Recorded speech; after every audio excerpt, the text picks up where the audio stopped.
Hey, Brian, I think it's time for us to get started. All right, let's go. All right.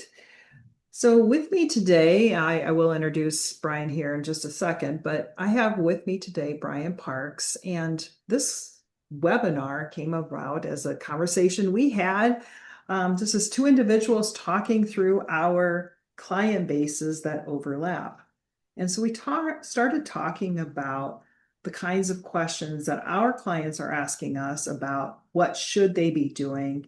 And it brought up all kinds of interesting conversations between Brian and I, and we said this really needs to be a topic for a webinar. And so here we are today.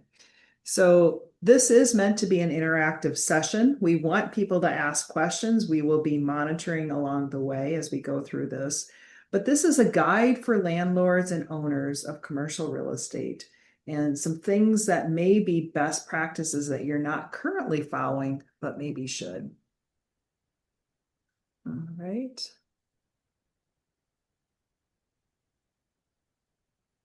So with me today, Brian Parks. He's a principal market leader at TrueNorth Companies out of Cedar Rapids. And my name is Jerry Frank, and I'm the CEO and co-founder of STRATAFOLIO, also out of Cedar Rapids. And what you are going to learn today is one, some of the core insurance requirements that you should have as a landlord. We're going to go through some really interesting real world claims and what could go wrong. We're going to talk about lender insurance requirements and pushback strategies, and then the proper lease language that you should be including, and then keep it open for Q&As. All right, Brian, you want to Yeah, explain just more? uh, just just real quick. Brian Parks with TrueNorth Companies. I had our national real estate practice. I've been in the insurance business for over 25 years, primarily only working with real estate owners and property managers, helping secure their risk. As a whole, TrueNorth, we're an independently owned and operated insurance company headquartered out of Cedar Rapids. I actually sit and run our Colorado office, but being independently owned and operated helps us work directly with mid-market companies and give them the opportunities and the services that they need rather than trying to fit people into a vanilla box.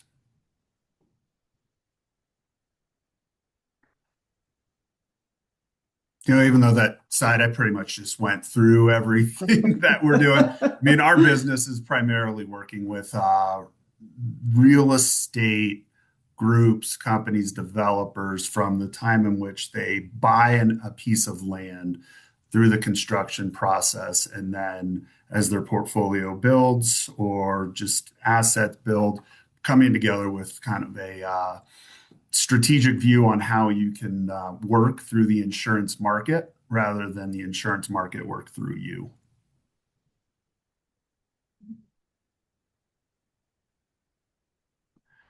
Uh, some of what we'll talk about today is kind of within the slide deck, but again, anything you want to work with a partner that has broad market access, understands your business, understands where you as landlords need help understanding lease language. No, we will tell everybody in the beginning, we're not attorneys, but we're risk managers.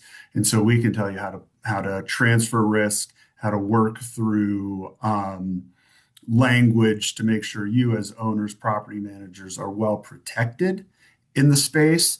And then, you know, Jerry will talk a little bit about certificate management, but that's the compliance side of all the things that we talk about that really at the end of the day is where landlords and property managers best protect themselves.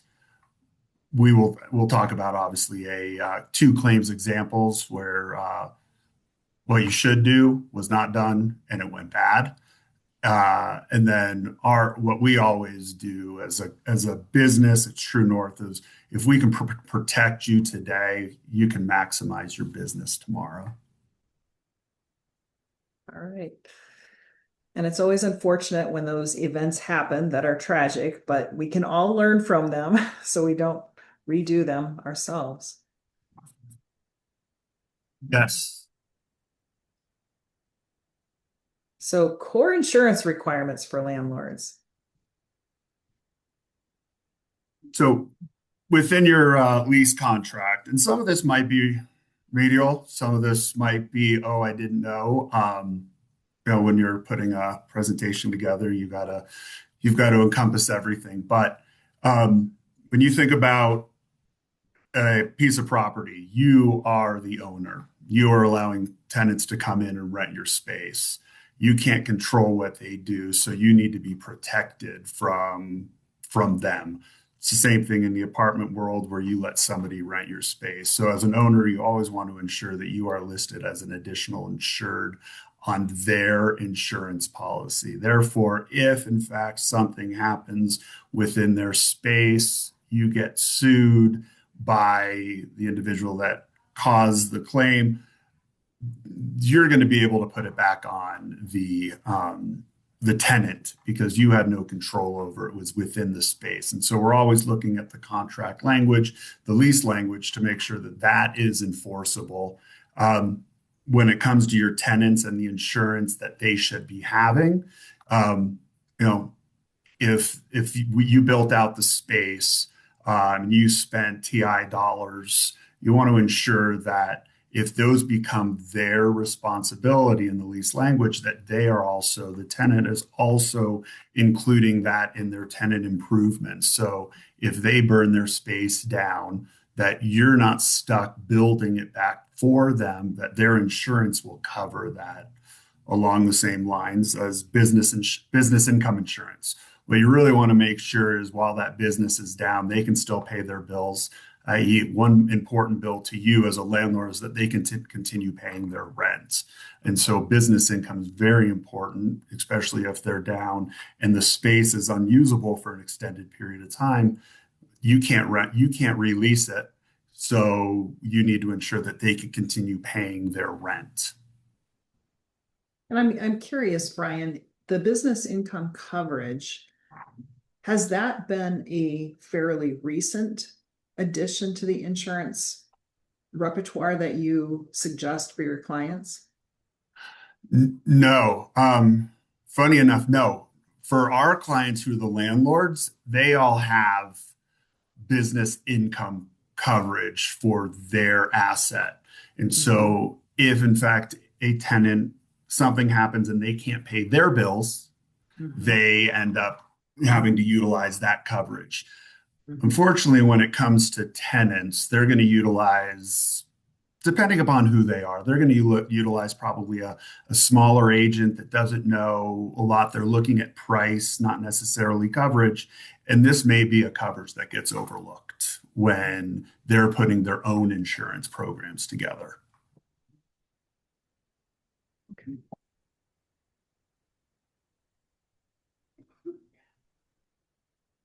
So, do you want to, Jerry, you want to talk to this? Yeah, yeah. So at Stratafolio, we work with clients who own and manage commercial real estate. And one of the early things that we were encountering when we were talking to clients was their ability to track and manage all of those certificates of insurance. And it's the third top reason why clients reach out to us is because they are struggling with keeping up with those certificates of insurance. And when we go through our onboarding process, it is always the most outdated spreadsheet or group of materials that are provided to us when we go through that activity because people start tracking it, they have it initially, and then as time goes on it becomes less and less up to date.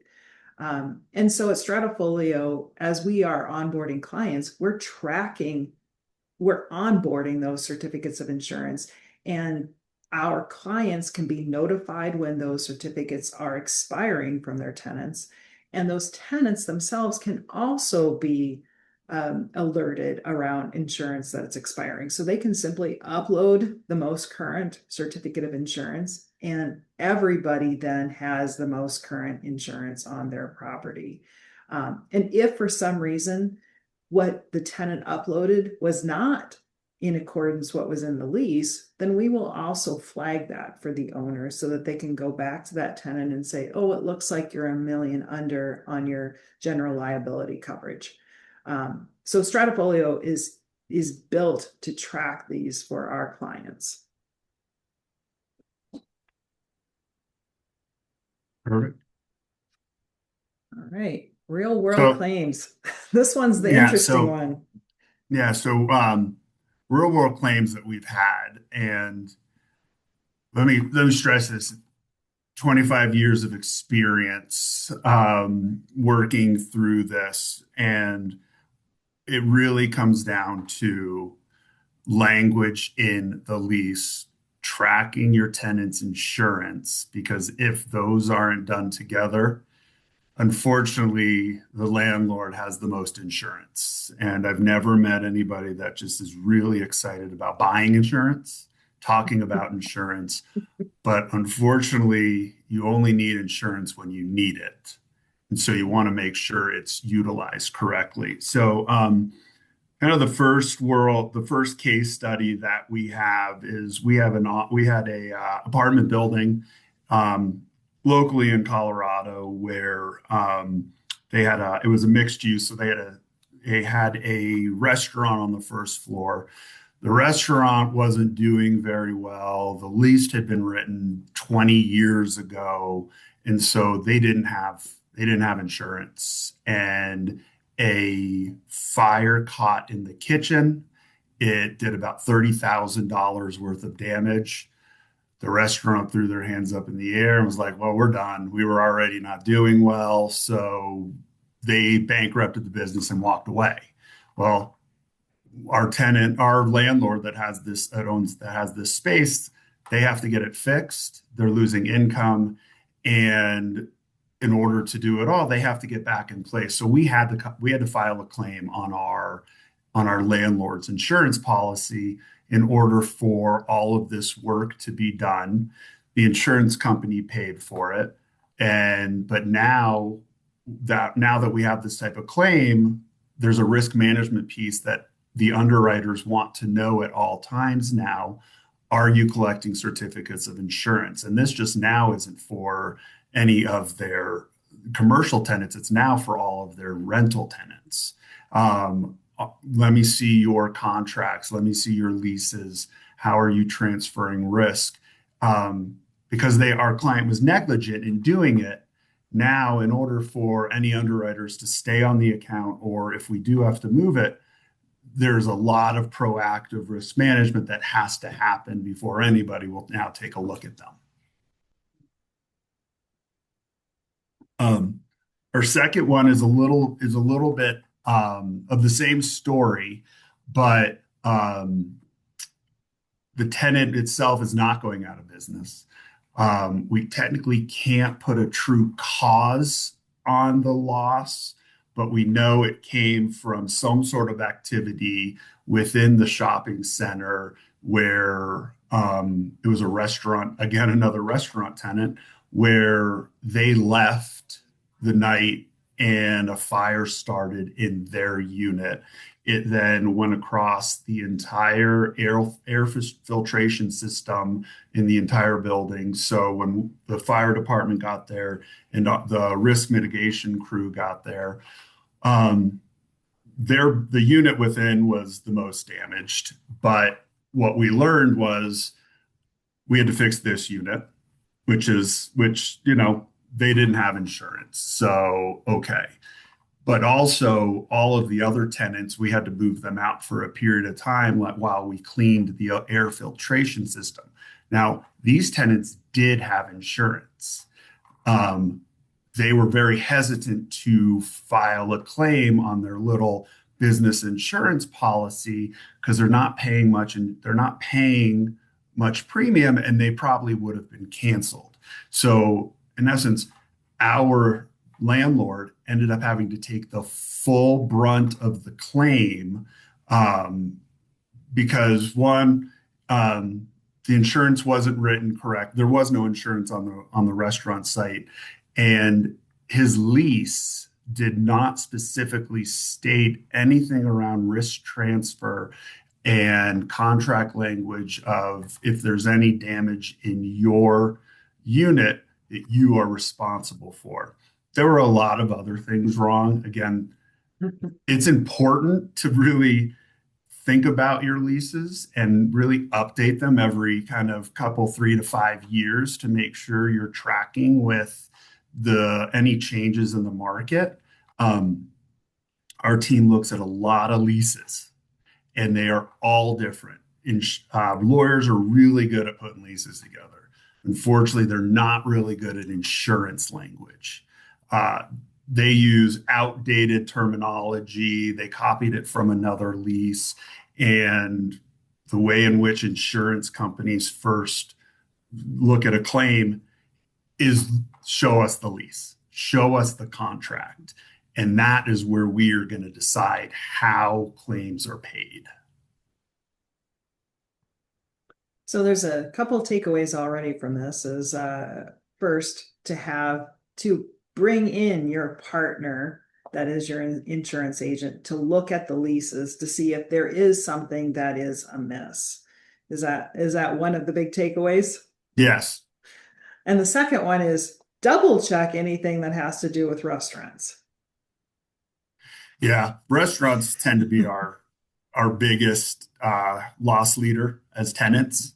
Yeah. Under Carriers and underwriters really pay close attention to tenants that are restaurants around their Ansel system, around their security, because that's primarily where our losses come from in shopping centers or office buildings or mixed use. Yeah. Okay. Next topic.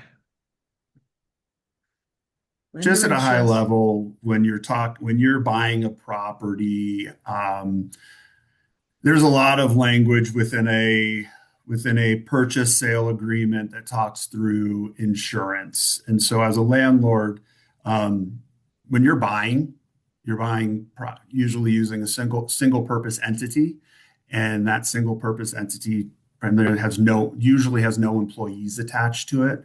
So when you're going through your lender requirements and they're being sticklers to certain coverages, workers' compensation, automobile, employment practice liability, all of these items, they're going to cost you money. And so really you need to work with a risk manager, an insurance broker, along with your attorney and the lender to say, hey, this is not necessary for what we're doing. We are owning the property. We have a separate entity managing the property. If that's not the case, yeah, there's some conversations that have to be had around separation of LLCs. But primarily, what we're seeing is you're buying a property under a single purpose entity. A third party manager is going to be operating it. They have all of those insurance coverages and they're paying for those. And within their management fee, you're also paying for those. So you don't need to pay for it also on your property and liability policy. So it's important to just know that a lot of these loan docs are boilerplates. And within any boilerplate, as long as you know what you're pushing back on, heck, your lawyer's pushing back on a lot of the language. It's also, you can, as a buyer, push back on the insurance language, so, where it's needed or not needed. An example of this is we had an industrial building. The lease language that the seller was, or sorry, that the landlord was making our tenant look at was carrying $3 million of auto coverage. Well, the auto and everything were in a totally different entity, and it was going to get really expensive for our tenant to do this. And so we went back and we pulled up historical data to show that for a landlord requesting some of these coverages, they were it was there. It was to be honest, it was outlandish. And so we were able to work backwards to have this landlord understand for this tenant what certain coverages made sense. And it ultimately helped get the lease signed. So the real estate broker was really excited. The landlord was not sure as excited, but our tenant was excited to our client who's going to become a tenant was pretty excited too that it took a long time for them to find the spot. And it was insurance language that was holding it up. Yeah, and I not sure that everyone knows that when they are going through those lender requirements, I'm not sure everyone realizes that there is some wiggle room in what is being put forth. There is a opportunity for a negotiation or a conversation about what makes logical sense or not. Yeah. Not sure if there's anybody on the call that owns or manages apartment buildings, but if you have a Freddie, Fannie, or HUD loan, those are not negotiable. Those are cut and dry. You have to comply or else you don't get the loan. But in the commercial space, there is negotiation with carriers.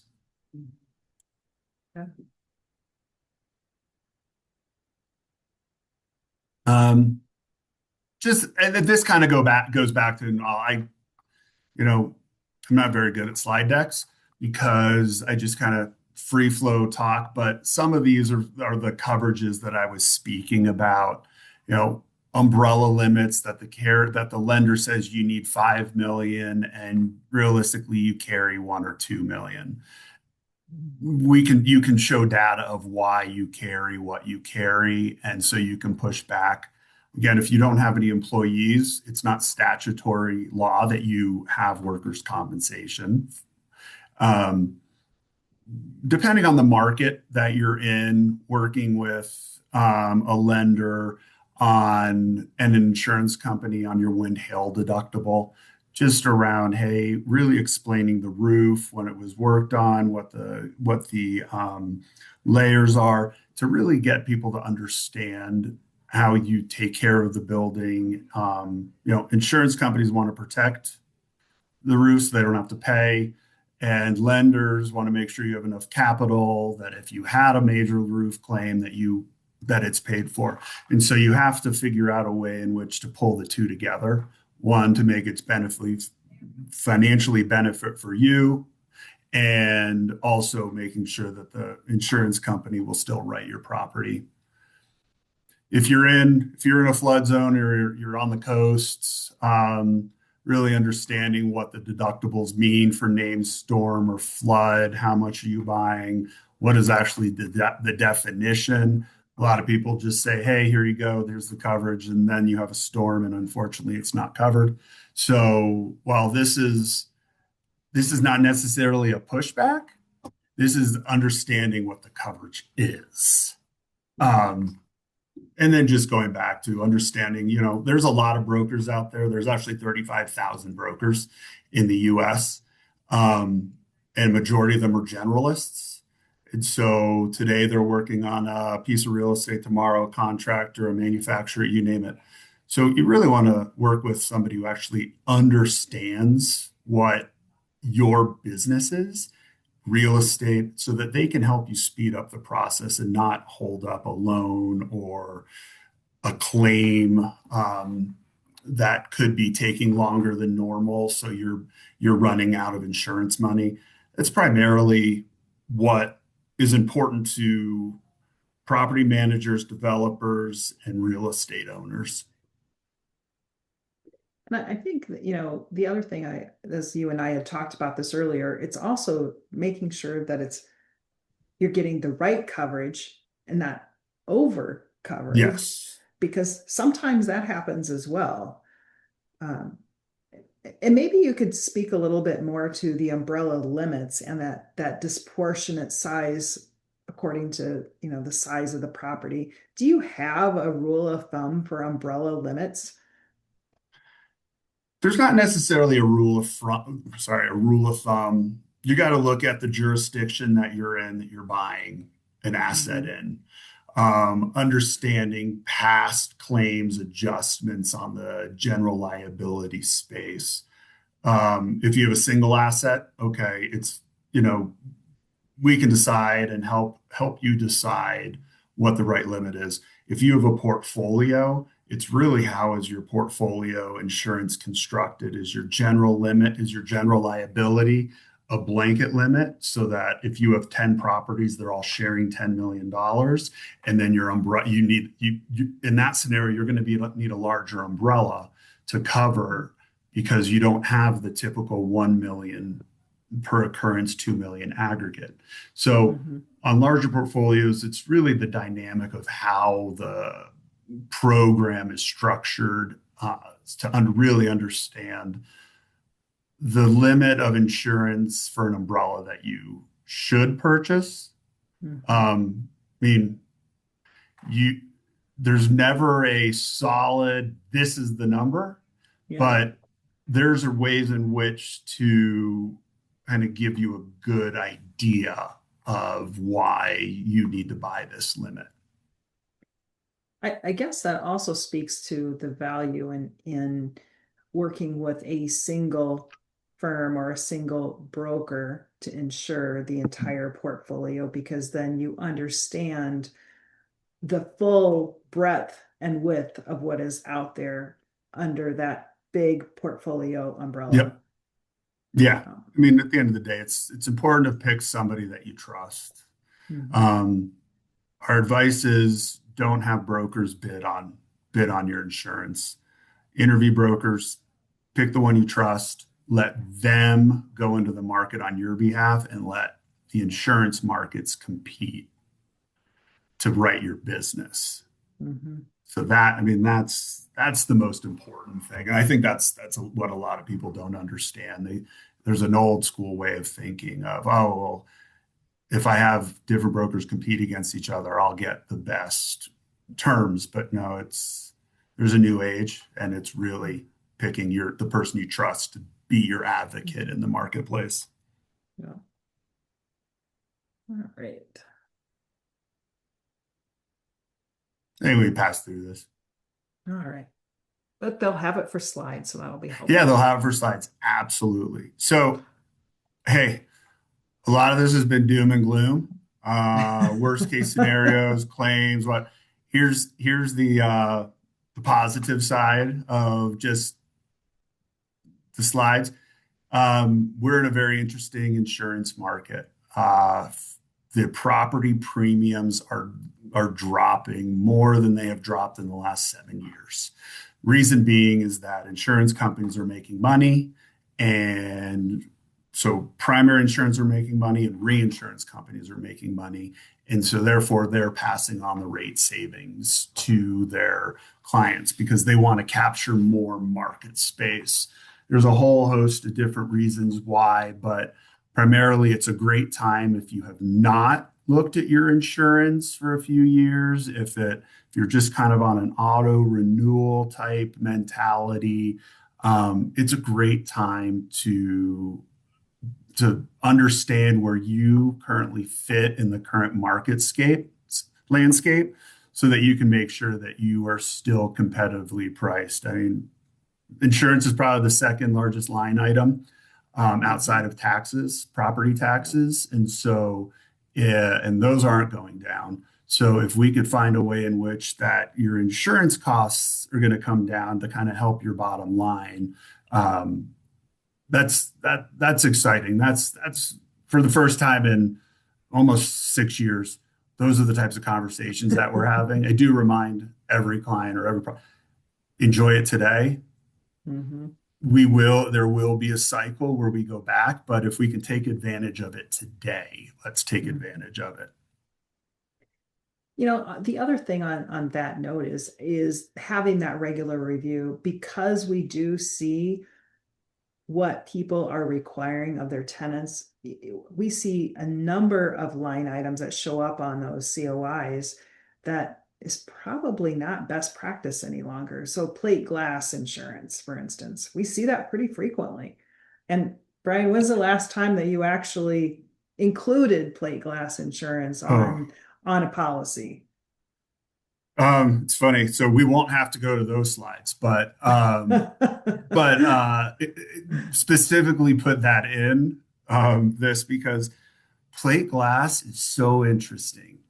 Plate glass needs to be defined in your lease of who is responsible for it. Because glass is covered. It's covered. It's covered on the landlord's policy, but if we need to get it covered on the tenant's policy, it will.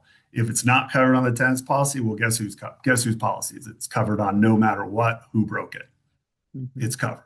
So it's one of those things we just have to make sure that it's defined within the lease who is responsible for that part of the building. Because the rest of the building, the owner is Mhm. responsible for, unless you're on a triple net lease, and that's a whole different conversation today. But like those are one of the examples that you just have to, people don't think about until it's too late. And then, you know, 9 times out of 10, the landlord's paying for it if you didn't think about it beforehand. Yeah.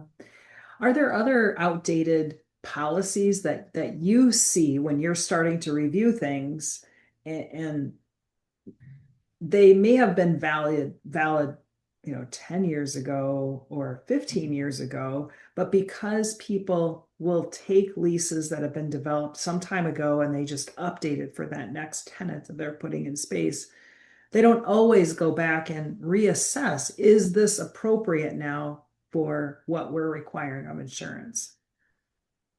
Yeah, and it goes specifically to tenants. Who are the tenants that you're putting in your space? Let's be specific to those. Let's not have a boilerplate. If you have a Hmm. restaurant, make sure there's liquor liability um, included that they have to carry. I mean, by law, they have to carry it, but just make sure that you're stating it. If there's a tenant that's, high traffic, high entertainment, there's got to be some language in there around people congregating and what they're responsible for. Are they responsible for putting an unarmed guard out there? It kind of just really depends on Hmm. the tenant and the situation. I always laugh when I see public liability in leases or in contract review. We haven't used the word public liability in a really, really long time. Public liability is now general liability. Hmm. And so when we see that, we know that no, this has not been looked at in a very long time. Hmm. I kind of Which equate I, it to associations and their bylaws and the only time bylaws get looked at is when you first start the association, and they could be 50 or 60 years old, right, and those need to be looked at because right, times have changed. right. All right. Proper lease insurance language. And so I would say high level here. I know I would love to, I think there's some questions. So it's really understanding one, additional insured, make sure it's there. A waiver of subrogation is in there. You want to make sure that um, a tenant's insurer cannot come back and sue you after, let's say, the tenant called their insurance company paid the claim, and now they've decided, well, we can subrogate. And so we're going to go back after the owner. If we have a waiver of subrogation within the policy and it's mutual, um, it is what it is. There was a loss. It was your responsibility. It was laid out in the lease. Let's make sure that it's there. So we're always looking for waiver of subrogation. We're always looking to see what the indemnification and hold harmless language looks like. Most likely, they always have to be mutual. Hmm. Um, I reviewed an armed guard uh, contract the other day, and then I looked at the state in which it was going to be in, and it didn't matter if it was mutual or not. Our landlord, our owner, they were going to be defending a claim if that armed security guard did anything. And so then we had to ensure that the GL carrier was okay with them having a third party armed guard on premises or as an emergency response because um, in the jurisdiction in question, the police were not usually the first to respond. It was usually an emergency service team. And so it's really just understanding um, what you're getting yourself into, where Mhm. what the contractual review is. You know, hey, if anybody's in snow states, let me tell you, those contracts, that's the snow removal company, they're not taking any risk. They are putting it back on you no matter Mhm. what. Read the contract. And so we've had to get insurance companies on board to really understand that we can tender the claim back to the snow removal company, but it's probably coming back to you as the landlord. We do have a couple of questions, Brian. Do Great. you want to just keep going through or do you want to hit the No, I questions? think I think we're at a good spot where um, Okay. we can do a wrap up, but let's hear some questions. Yeah. All right. We have a question from Laura here regarding business income coverage. Should both the landlord and tenant carry it? But is the tenant's first? Is that correct?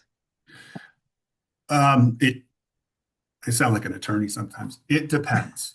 So if it's a tenant caused claim, their business income would come first.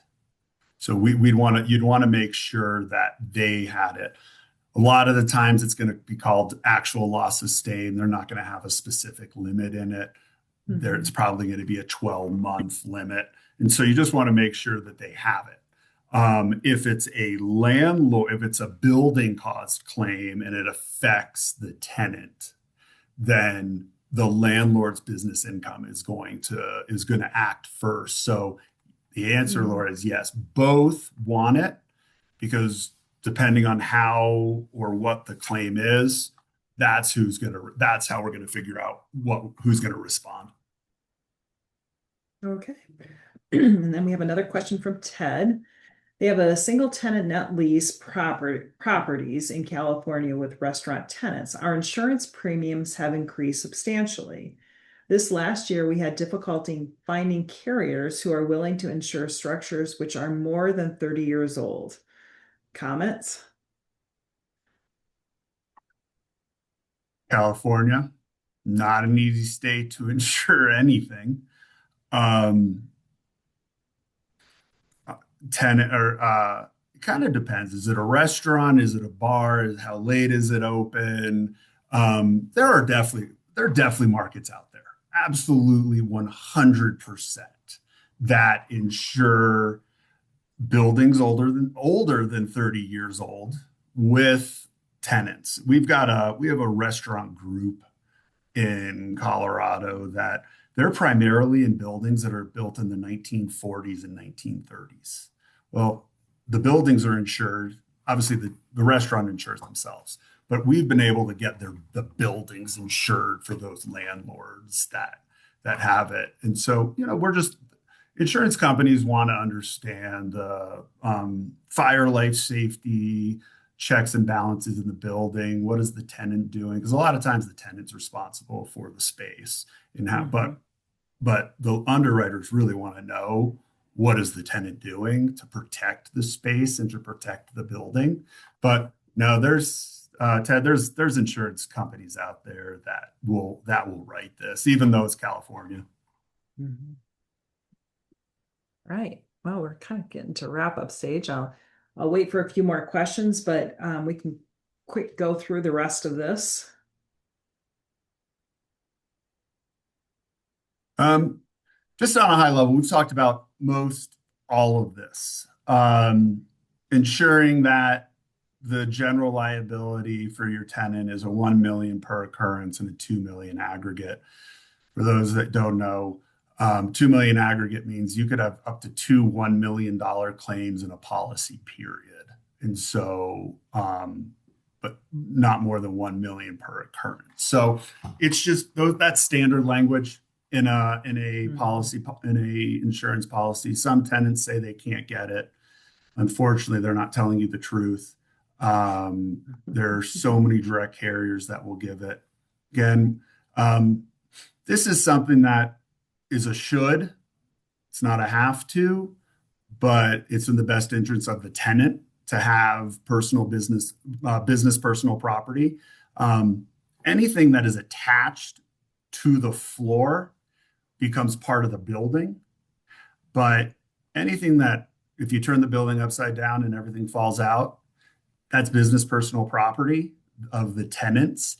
And so they should cover it, but it's in your minds, it's not necessary. Again, business income, the improvements and betterments. Hey, unless they after a fire breaks out and it was their fault and they want to move back into a concrete box, they should probably have improvements and betterments insurance if it's their responsibility to rebuild the space.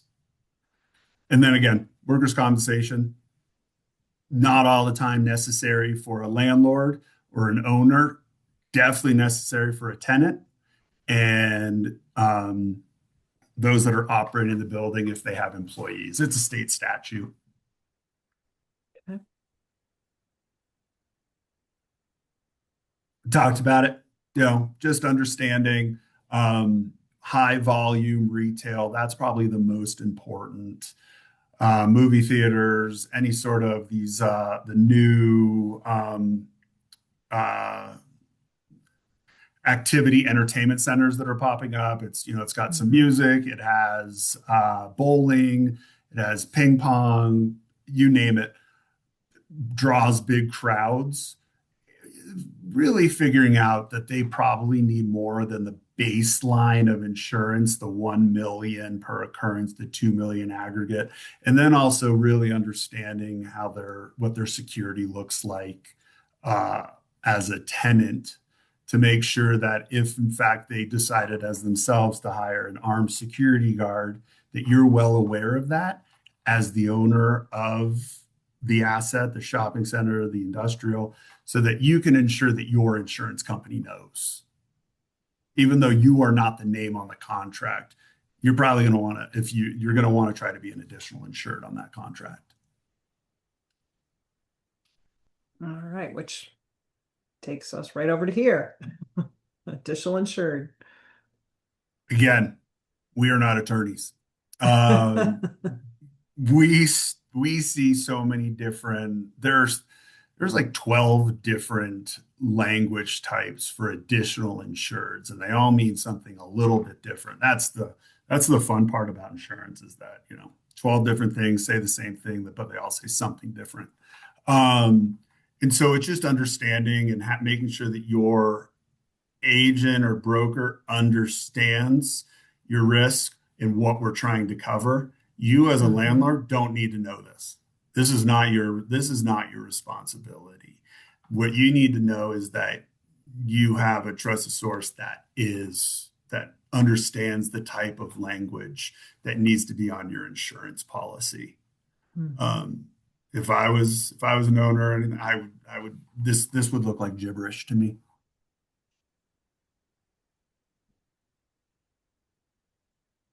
Um, this is primarily what between what Jerry and I do. This is somewhat of what um, lenders require.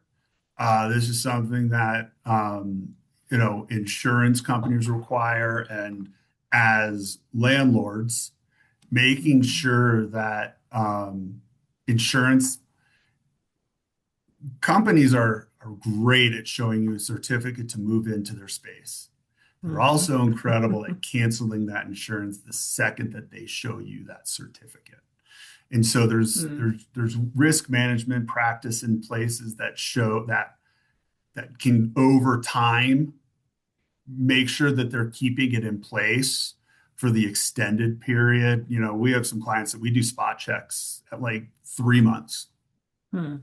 and the system sends out a request in 3 months and they're like, well, I already did it. Be like, yeah, but we just, it's just, you know, sporadically we're going to ask for this. And since you have it, it shouldn't be a big deal. The ones who make it a big deal are the ones that canceled their insurance policy. That is a really interesting point, Brian. Yeah, they're And how often does that happen that tenants have insured and then have canceled it? all the time. If they can figure out a way to cut a corner and not have an expense, it's great. I mean, for them, it's great. I Yeah, showed it, and and unfortunately, their landlords, some property managers, they just don't have a good system in place to right, continuously follow up on a yearly basis to know when. And so you there and the tenants know that. And so they just don't buy the insurance, even though they're supposed to. And even though yeah, the lease language says you need to have all of this insurance language, at the end of the day, whether they had it or not, and there's a claim, it's coming back to the landlord's insurance right, policy to fix it. right. Yeah. I love the idea of the spot check. Yeah, we always, I mean, for that, I mean, people don't like it, but it's always the ones that push back on us that we always smile at because we know what you did. It's like, Hmm. unfortunately, in the workers' compensation space, if you have a claim on Monday, it usually didn't mean that you got hurt in the office on Monday. Something happened over the weekend. You Hmm. don't want to use your health insurance. You want to use the company's workers' comp insurance. Oh, yeah. Doesn't have to do anything with this, but those are just certain things that we equate things to.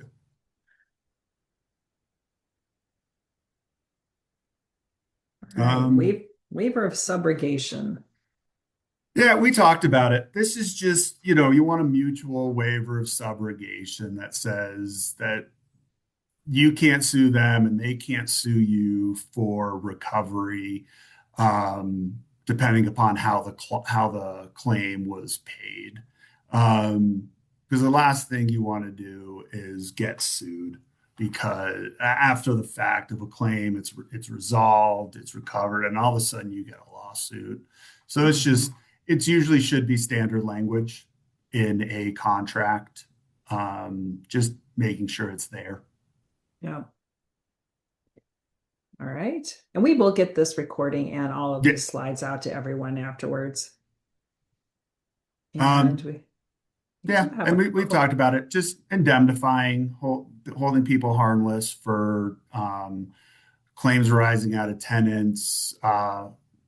Some of this language is state specific, so it can't quite be boilerplate unless you're doing business in the same state.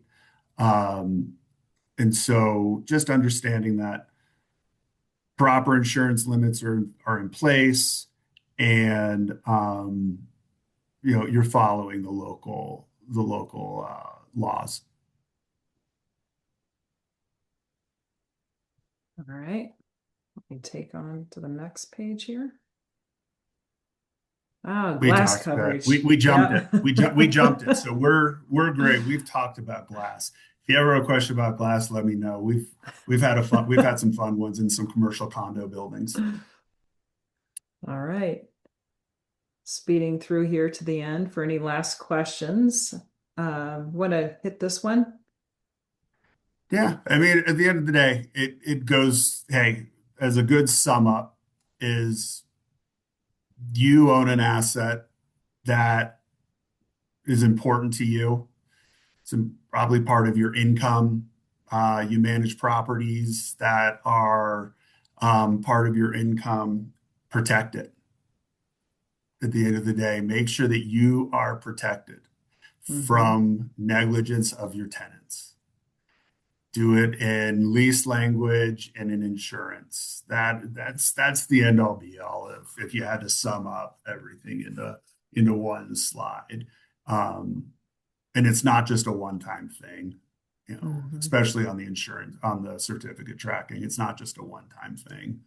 Yeah. And we don't get into it, cyber coverage and all those things, but in something like this, but it's just again having a partner that knows what your risk is and ensuring that your risk is covered. Right. And last slide here. It's just kind of what we talk about on a daily basis at True North. Um, you know, profit determines who exists. As we move on, technology will determine who competes. The quality in which we do our job or people do their jobs determine who grows. But at the end of the day, our business is people business. And when we're working with owners or anything, they're people. So, people determine who win at the end of the day. Yeah, I think the one thing that I've taken away from this and many of our conversations in the past is the importance of establishing a relationship with a trusted insurance broker so that you can have that candid conversation about, do I need this? Is this too much? Is this not enough? Break it down, but it has to be someone you can have that very, very candid conversation with so that you can then evaluate the risks and decide what is best for your business at this time. Yep, I couldn't agree more. Yeah. So for anybody who does have some sort of interest in learning more about what Stratafolio is and how we work with commercial real estate owners and managers, you can feel free to schedule a demo and be happy to share some more with you and how we help our clients track those tenant certificates of insurance. Because we know it is a particular pain point for our clients. And so having that single repository where you are tracking those, the tenants are supplying them, um, and they're receiving reminders to get that job done. And then we're using a workflow to help populate that information. So it's taking a lot of that work off of your plate, but it is targeted specifically at companies who own and manage commercial real estate. Any last questions for Brian or I? All right, Brian, I guess we hit it all. You've answered Perfect. every No, question they have. I'm sure. If you have any questions afterwards, please don't hesitate to email us, reach out via LinkedIn. It does work. As I know, second you get off a phone call or webinar, like, "Ah, should ask this."